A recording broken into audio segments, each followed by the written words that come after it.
In this video, I'll be walking through the Form W-9 Request for Taxpayer Identification Number and Certification. You're giving someone your taxpayer identification number and certifying that the information you provided is accurate and complete so that you can commence working for them. In this example, I'm going to be going over how to fill out this form if you are an individual or sole proprietor. In other words, you aren't doing business through a separate entity structure, for example, an LLC or a partnership or corporation. If you are one of those entities, I suggest checking out my other video where I go over that entity structure. All right, I'm assuming my name is Joe Smith and I run Joe's Plumbing. However, I don't have a separate entity structured. I don't have an LLC.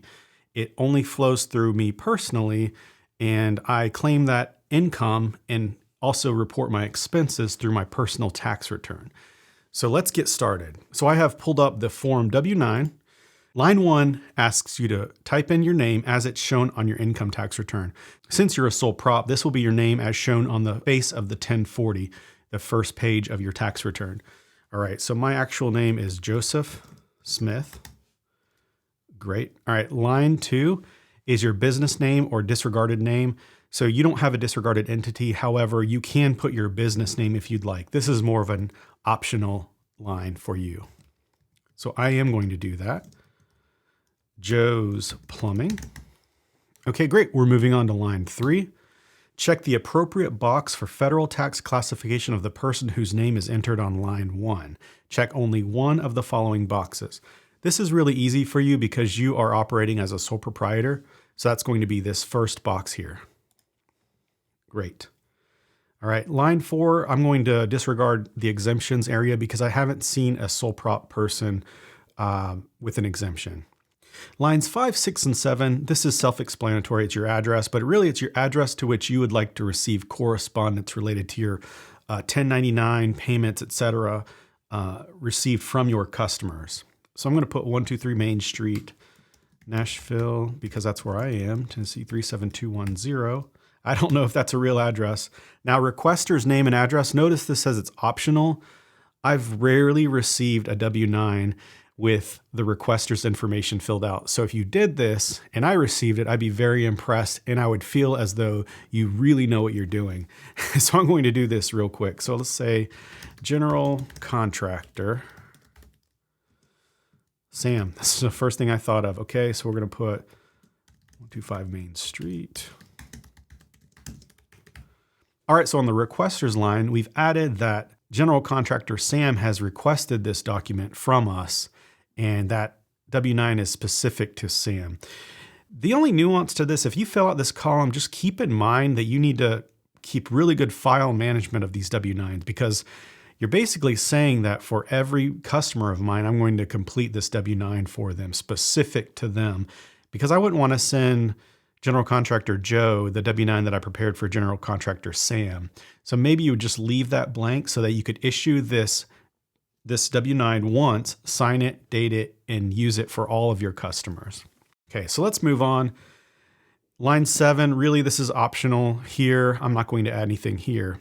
Now for your tax identification number, again, you are an individual sole prop. You don't have a separate identification number related to your business. So you would definitely be using your social security number here. All right, so Joe Smith's social is 111-11-1111. One quick note on the tax identification number. Your social security number is a very secure piece of personal information. So you want to make sure that you are only giving this to folks that you trust. Also, I don't recommend, I actually would discourage you from emailing this information. Even if your internet security is all in check, you don't know how that person is receiving this document from you. So you want to make sure that you're not putting yourself in a vulnerable information security position. So just be cognizant of who you're sending this to and how you are sending this. For example, are you sending it via a secure portal or something like that? All right, next up, the certification. So you are certifying that the number that you've provided for your tax identification number is correct, that you're not subject to backup withholding, that you are a U.S. citizen or another U.S. person. That's something that you can look into the instructions if you have questions about that.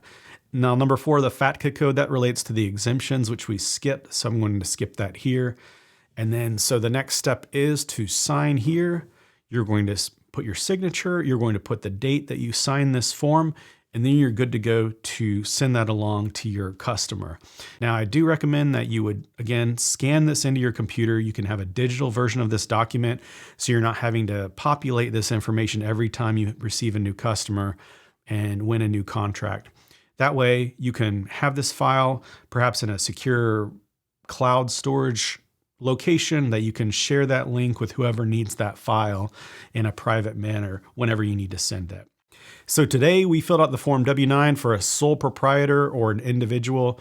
We added our name to the first box, our business name to the second. We checked that we were an individual or sole prop. We added the address to which we want to receive documentation related to the 1099. We added our social security number.